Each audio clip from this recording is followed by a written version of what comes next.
ओम श्री गणेशाय नमः। वक्रतुंड महाकाय सूर्यकोटि समप्रभा निर्विघ्नं कुरु मे देव सर्वकार्येषु सर्वदा। प्रिय भक्तगणों, आज मैं आपको श्रावण कृष्ण गणेश संकष्टी चतुर्थी व्रत की कथा सुना रहा हूँ। गणेश भक्तों के लिए यह व्रत बहुत ही पुण्यदायक होता है और संतान आदि की प्राप्ति कराता है। ऋषिगण पूछते कि हे स्कंद कुमार, दरिद्रता, शोक, कुष्ठ आदि से विकलांग, शत्रुओं से संतप्त, राज्य से निष्कासित राजा, सदैव दुखी रहने वाले, धनहीन, समस्त उपद्रवों से पीड़ित, विद्याहीन, संतानहीन, घर से निष्कासित लोगों, रोगियों एवं अपने कल्याण की कामना करने वाले लोगों को क्या उपाय करना चाहिए जिससे उनका कल्याण हो और उनके उपरोक्त कष्टों का निवारण हो? यदि आप कोई उपाय जानते हो तो उसे बतलाइए। स्वामी कार्तिकेय जी ने कहा, हे ऋषियों, आपने जो प्रश्न किया है उसके निवारणार्थ मैं आप लोगों को एक शुभदायक व्रत बतलाता हूँ, उसे सुनिए। इस व्रत के करने से पृथ्वी के समस्त प्राणी सभी संकटों से मुक्त हो जाते हैं। यह व्रतराज महापुण्यकारी एवं मानवों को सभी कार्यों में सफलता प्रदान करने वाला है। विशेषतः यदि इस व्रत को महिलाएं करें तो उन्हें संतान एवं सौभाग्य की वृद्धि होती है। इस व्रत को धर्मराज युधिष्ठिर ने किया था। पूर्व काल में राजच्युत होकर अपने भाइयों के साथ जब धर्मराज वन में चले गए थे तो उस वनवास काल में भगवान श्री कृष्ण ने उनसे कहा था। युधिष्ठिर ने भगवान कृष्ण से अपने कष्टों के प्रशमनार्थ जो प्रश्न किया था उस कथा को आप श्रवण कीजिए। युधिष्ठिर पूछते हैं कि हे पुरुषोत्तम, ऐसा कौन सा उपाय है जिससे हम वर्तमान संकटों से मुक्त हो सकें? हे गदाधर, आप सर्वज्ञ हैं, हम लोगों को आगे अब किसी प्रकार का कष्ट न भुगतना पड़े, ऐसा उपाय बतलाइए। स्कंद कुमार जी कहते हैं कि जब धैर्यवान युधिष्ठिर विनम्र भाव से हाथ जोड़कर बारंबार अपने कष्टों के निवारण का उपाय पूछने लगे तो भगवान ऋषिकेश ने कहा, श्री कृष्ण जी ने कहा कि हे राजन, संपूर्ण कामनाओं को पूर्ण करने वाला एक बहुत बड़ा गुप्त व्रत है। हे पुरुषोत्तम, इस व्रत के संबंध में मैंने आज तक किसी को नहीं बतलाया है। हे राजन, प्राचीन काल में सतयुग की बात है कि पर्वतराज हिमाचल की सुंदर कन्या पार्वती ने शंकर जी को पति रूप में प्राप्त करने के लिए गहन वन में जाकर कठोर तपस्या की, परंतु भगवान से प्रसन्न होकर प्रकट नहीं हुए। तब शैल तनया पार्वती जी ने अनादिकाल से विद्यमान गणेश जी का स्मरण किया। गणेश जी को उसी क्षण प्रकट देखकर पार्वती जी ने पूछा कि मैंने कुटीर, दुर्लभ एवं लोमहर्षक तपस्या की किंतु अपने प्रिय भगवान शिव को प्राप्त न कर सकी। वह कष्ट विनाशक दिव्य व्रत जिसे नारद जी ने कहा है और जो आपका ही व्रत है, उस प्राचीन व्रत के तत्व को आप मुझसे कहिए। पार्वती जी की बात सुनकर तत्कालीन सिद्धिदाता गणेश जी उस कष्ट नाशक शुभदायक व्रत का प्रेम से वर्णन करने लगे। गणेश जी ने कहा, हे अचल सुते, अत्यंत पुण्यकारी एवं समस्त कष्ट नाशक व्रत को कीजिए। इसके करने से आपकी सभी आकांक्षाएं पूर्ण होंगी और जो व्यक्ति इस व्रत को करेंगे उन्हें भी सफलता मिलेगी। हे देवादिदेवेश्वरी, श्रावण के कृष्ण चतुर्थी की रात्रि में चंद्रोदय होने पर पूजन करना चाहिए।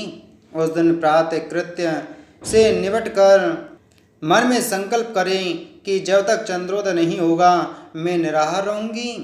पहले गणेश पूजन करके तभी भोजन ग्रहण करूँगी, मन में ऐसा निश्चय करना चाहिए। इसके बाद सफ़ेद तिल के जल से स्नान करें। अपना नित्य कर्म करने के बाद ही सुंदर व्रत वाली मेरा पूजन करें। यदि सामर्थ्य हो तो प्रतिमा स्वर्ण की मूर्ति का पूजन करें। अभाव में चांदी, अष्ट धातु अथवा मिट्टी की मूर्ति की ही पूजा करें। अपनी शक्ति के अनुसार सोने, चांदी, तांबे अथवा मिट्टी के कलश में जल भरकर उस पर गणेश जी की प्रतिमा स्थापित करें। मूर्ति कलश पर वस्त्राच्छादन करके अष्टदल कमल की आकृति बनावें और उसी मूर्ति की स्थापना करें। तत्पश्चात षोडशोपचार विधि से भक्ति पूर्वक पूजन करें। मूर्ति का ध्यान निम्न प्रकार से करें। हे लंबोदर, 4 भुजा वाले, 3 नेत्र वाले, लाल रंग वाले, हे नील वर्ण वाले, शोभा के भंडार, प्रसन्न मुख वाले गणेश जी, मैं आपका ध्यान करता हूँ। हे गजानन, मैं आपका आह्वान करता हूँ। हे विघ्नराज, आपको प्रणाम करता हूँ। यह आसन है। हे लंबोदर, यह आपके लिए पाद है। हे शंकर सुवन, यह आपके लिए अर्ध है। हे उमापुत्र, यह आपके स्नानार्थ जल है। हे वक्रतुंड, यह आपके लिए आचमनीय जल है। हे सूपकर्ण, यह आपके लिए वस्त्र हैं। हे कुब्ज, यह आपके लिए यज्ञोपवीत है। हे गणेश्वर, यह आपके लिए रोली चंदन है। हे विघ्न विनाशन, यह आपके लिए फूल हैं। हे विकट, यह आपके लिए धूप बत्ती है। हे वामन, यह आपके लिए दीपक है। हे सर्वदेव, यह आपके लिए लड्डू का नैवेद्य है।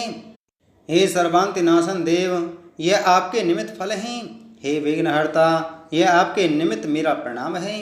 प्रणाम करने के बाद क्षमा प्रार्थना करें। इस प्रकार षोडशोपचार रीति से पूजन करके नाना प्रकार के भक्ष्य पदार्थों को बनाकर भगवान को भोग लगावें।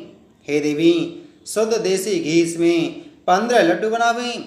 सर्वप्रथम भगवान को लड्डू अर्पित करके उसमें से 5 ब्राह्मण को दे दें। अपने सामर्थ्य के अनुसार दक्षिणा देकर चंद्रोदय होने पर भक्ति भाव से अर्घ देवें। तदंतर 5 लड्डू का स्वयं भोजन करें। फिर हे देवी, तुम सब तिथियों में सर्वोत्तम हो, गणेश जी की परम प्रियतमा हो। हे चतुर्थी, हमारे द्वारा प्रदत्त अर्घ को ग्रहण करो, तुम्हें प्रणाम है। निम्न प्रकार से चंद्रमा को अर्घ प्रदान करें। क्षीर सागर से उत्पन्न हे लक्ष्मी के भाई, हे निशाकर, रोहिणी सहित हे शशि, मेरे दिए हुए अर्घ को ग्रहण कीजिए। गणेश जी को इस प्रकार प्रणाम करें। हे लंबोदर, आप संपूर्ण इच्छाओं को पूर्ण करने वाले हैं, आपको प्रणाम है। हे समस्त विघ्नों के नाशक, आप मेरी अभिलाषाओं को पूर्ण करें। तत्पश्चात ब्राह्मण की प्रार्थना करें। हे द्विजराज, आपको नमस्कार है। आप साक्षात देव स्वरूप हैं। गणेश जी की प्रसन्नता के लिए हम आपको लड्डू समर्पित कर रहे हैं। आप हम दोनों का उद्धार करने के लिए दक्षिणा सहित इन 5 लड्डुओं को स्वीकार करें। हम आपको नमस्कार करते हैं। इसके बाद ब्राह्मण भोजन कराकर गणेश जी से प्रार्थना करें। यदि इन सब कार्यों के करने की शक्ति न हो तो अपने भाई बंधुओं के साथ दही एवं पूजन में निवेदित पदार्थ का भोजन करें। प्रार्थना करके प्रतिमा का विसर्जन करें और अपने गुरु को अन्न, वस्त्र आदि एवं दक्षिणा के साथ मूर्ति दे देवें। इस प्रकार से विसर्जन करें। हे देवों में श्रेष्ठ गणेश जी, आप अपने स्थान को प्रस्थान कीजिए एवं इस व्रत पूजा के फल को दीजिए। हे सम्मुखी, इस प्रकार जीवन भर गणेश चतुर्थी का व्रत करना चाहिए। यदि जन्म भर ना कर सकें तो 21 वर्ष तक करें। यदि इतना करना भी संभव ना हो तो 1 वर्ष तक 12 महीने के व्रत को करें। यदि इतना भी ना कर सकें तो वर्ष के 1 मास को अवश्य ही व्रत करें और श्रावण चतुर्थी को व्रत का उद्यापन करें। उद्यापन विधि: सर्वप्रथम सर्वशास्त्र वेत्ता गणपति पूजक आचार्य का वर्ण करें। उनकी आज्ञा के अनुसार शास्त्रोक्त रीति से पूजन करें। अपनी शक्ति के अनुसार 1008, 108, 28 या 8 लड्डू से गणपति हवन करें। केले के खम्भे एवं तोरण आदि से ऊंचा मंडप बनावें। नृत्य, गीत, वाद आदि से उत्सव करावें। भक्ति युक्त हो गुरु की पूजा करें। अपनी शक्ति के अनुसार सपत्नीक आचार्य को स्वर्ण, गौ, वस्त्र, आभूषण, छत्र, जूता, कमंडलु, भूमि आदि दान करें। हे देवी, गणेश जी की प्रसन्नता के निमित्त आचार्य का पूजन करके उन्हें संतुष्ट करें। इस प्रकार व्रत करने से मैं प्रसन्न होता हूँ, इसमें तनक भी संदेह नहीं है। जो लोग मेरी पूजा भक्ति भाव से करते हैं उनकी अभिलाषा मैं पूर्ण कर देता हूँ। श्री कृष्ण जी कहते हैं कि हे युधिष्ठिर, प्राचीन काल में स्वयं गणेश जी ने पार्वती जी से कहा था और पार्वती जी ने उसी भांति आराधना की थी जिससे उन्हें सफलता प्राप्त हुई।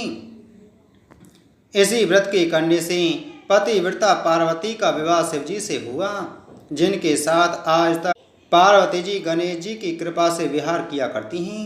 अतः ही महाराज युधिष्ठिर, आप भी इस संकट नाशक व्रत को करें। यह संकटा नाम की चतुर्थी बड़ी शुभकारी है। स्कंद कुमार जी कहते हैं कि श्री कृष्ण जी के मुख से इस प्रकार संकट नाशक चतुर्थी व्रत सुनकर हे महर्षि, पूर्व काल में राज्य प्राप्ति की कामना से युधिष्ठिर ने इस व्रत को किया।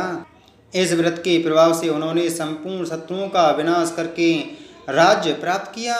इस व्रत के करने से चारों पदार्थ धर्म अर्थ काम एवं मोक्ष सुलभ होते हैं। मनुष्य की आकांक्षाएं पूर्ण होती हैं और बड़े बड़े शासकों पदाधिकारियों तक को अपने वश में कर लेते हैं। मनुष्यों पर किसी प्रकार का संकट आने पर इस व्रत को करने से संकट मुक्त हो जाता है।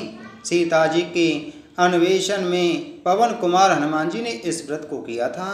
पूर्व काल में राजा बलि से संकट ग्रस्त होने पर रावण ने भी इस व्रत को किया था। गौतम पत्नी अहिल्या ने पति द्वारा शापग्रस्त होकर पति वियोग के कारण इस व्रत को किया था। इस व्रत के करने से विद्यार्थी को विद्या तथा धनेच्छु को धन प्राप्ति होती है। संतान की इच्छा करने वाले को संतान प्राप्ति, रोगग्रस्त को व्याधि मुक्ति होती है तथा गणेश जी की कृपा से मनुष्यों के सब पाप नष्ट हो जाते हैं। बोलो गणेश भगवान की जय।